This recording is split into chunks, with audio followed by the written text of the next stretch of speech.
मेरा नाम सिमित सुमन टेटे है और बेसिकली हम झारखंड सिमडेगा से हैं और मैं अपनी फैमिली में सबसे छोटी हूँ।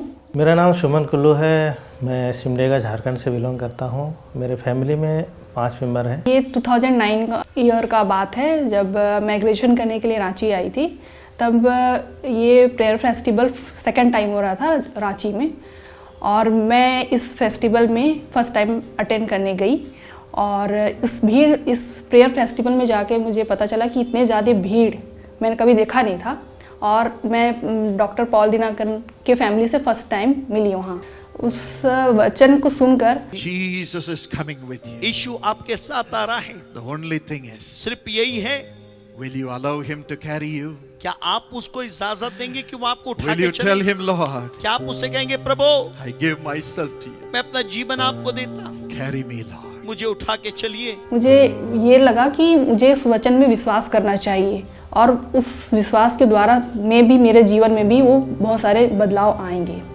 2015 में मेरा पढ़ाई कंप्लीट हुआ और फैमिली वाले ने रिश्ता देखना शुरू किया। उस टाइम में बहुत प्रेशर था कि कैसा रिश्ता मिलेगा, मेरा जीवन साथी कैसा होगा।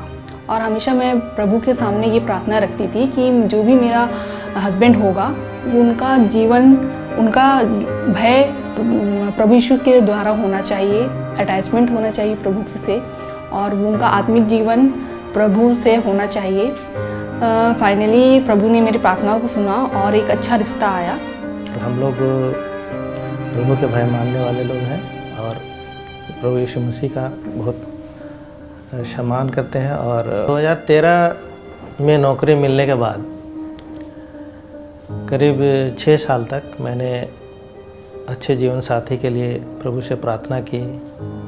इस दौरान कभी ईमेल के द्वारा या तो कभी खत के द्वारा मैंने डॉक्टर पॉल दिनाकरन से बातचीत की और उसने प्रभु के वचनों के द्वारा जवाब दिया और उस वचन को मैंने अपने जीवन में आत्मसात किया, प्रार्थना किया। 2019 में हम लोग का शादी हुआ और 1 साल के बाद ही सोसाइटी में ऐसा होता है कि लोग बोलते हैं कि गुड न्यूज़ कब दोगी, और ये चीज़ हम लोग दोनों हस्बैंड वाइफ में प्रेशर बनने लगा कि जब जो सोसाइटी जिसमें हम लोग रहते हैं वो बोलने लगे तो प्रेशर जाहिर से बातें बनने लगेगा। इसी दौरान हम लोग बहुत बार डॉक्टर से इस मामले में हमने कंसल्ट भी किया। हम लोग इलाज कराते कराते थक गए। दवाई खाते खाते हमने ट्रीटमेंट को छोड़ दिया था और प्रभु पे हमने बहुत विश्वास किया।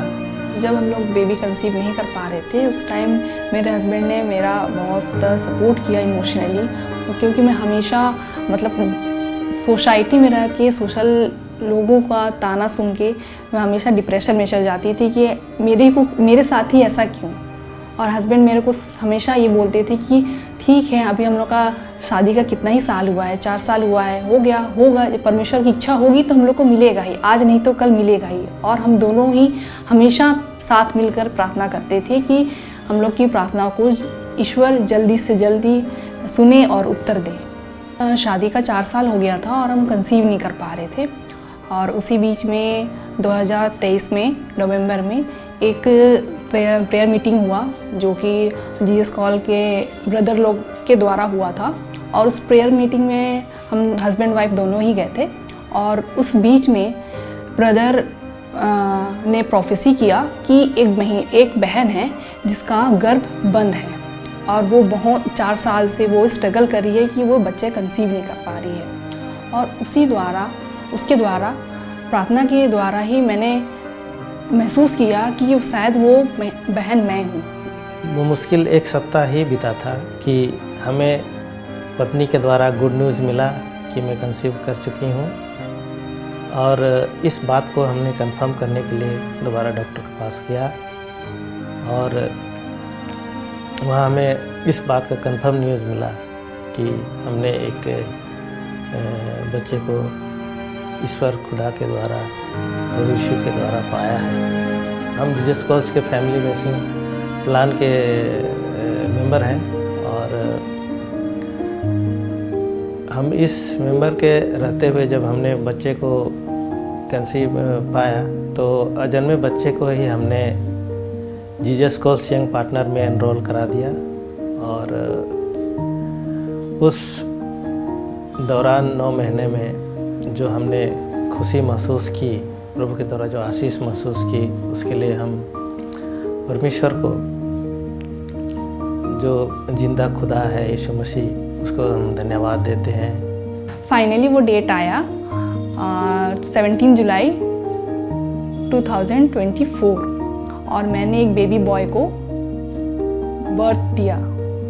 और सचमुच वो एक अद्भुत समय था और वो खुशी था कि हम जब बर्थ दिए एक बेबी बॉय को, तो जब उसका फर्स्ट क्राई हम सुने तो सचमुच बहुत ही खुशी हुआ कि मैंने एक जो असंभव चीज़ था वो अपने जीवन में संभव होते हुए मैंने देखा है। और इस खुशी को जब मैंने अपने पति के साथ साझा किया तो सचमुच हम लोग आनंद से भरपूर थे।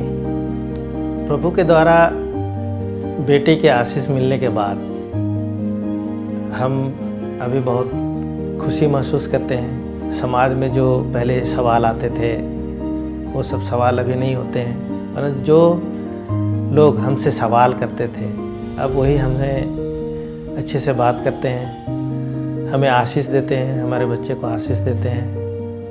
और बेबी आने के बाद, बेटा आने के बाद हमारा जीवन सचमुच ही बदल गया। और हम लोग कहीं भी अब ऐसा होता था कि कहीं भी हम लोग पार्टी जा रहे हैं, बर्थडे पार्टी जा रहे हैं, तो हम लोग को जाके एक अद्भुत सा खुशी होता था।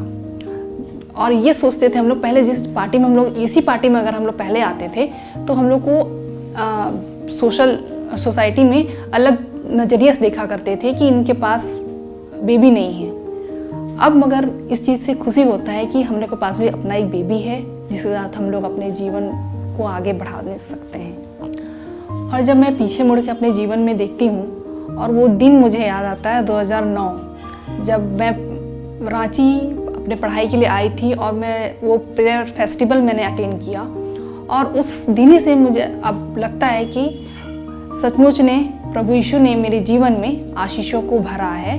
और अभी मैं अपने परिवार में देखती हूँ अपने बेटे को, अपने पति को, तो मुझे लगता है कि सचमुच प्रभु ने मेरे प्रार्थनाओं को सुना है और मुझे इतने अच्छे पति दिए हैं, मेरा अच्छा बेटा दिया है एक। उसके लिए मैं प्रभु यीशु को बहुत बहुत धन्यवाद देना चाहती हूँ। हमने दवा पे कम परंतु प्रभु पे ज़्यादा विश्वास करके आज इस आशीष को पाया है और जिंदा खुदा को हमने महसूस किया है।